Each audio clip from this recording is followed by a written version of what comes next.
अहो मी आपल्यासाठी शरबत बनवू का? हा कर ना शरबत मग. ठीक आहे. अहो मी शरबत मध्ये लिंबू टाकू का? हा टाक ना, लिंबू टाक मस्त पैकी, असं चटपट लागेल ना, टाक लिंबू. अहो शरबत मध्ये खायचा कलर टाकू का? हा टाक ना, खायच्या कलरनी कसं ते रंगीबिरंगी दिसल ना शरबत, प्यायला बी मजा येईल. टाक टाक. अहो शरबत मध्ये खडी साखर टाकू की पिठी साखर टाकू? पिठी साखर टाक ना, लवकर विरघळती पिठी साखर.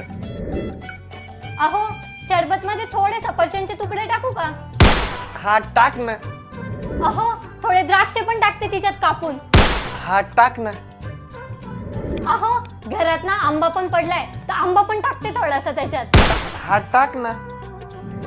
अहो थोडी शोप पण टाकते तिच्यात वाटून. हा एक काम कर, शोप वाटून टाक, अजून जिरे मोहरी मसाले असतील ना ते बी वाटून टाक. एक काम कर ना, तू काय कर, सौदा वाटून टाक त्याच्यात आणि फोडणी घाल त्या शरबतची.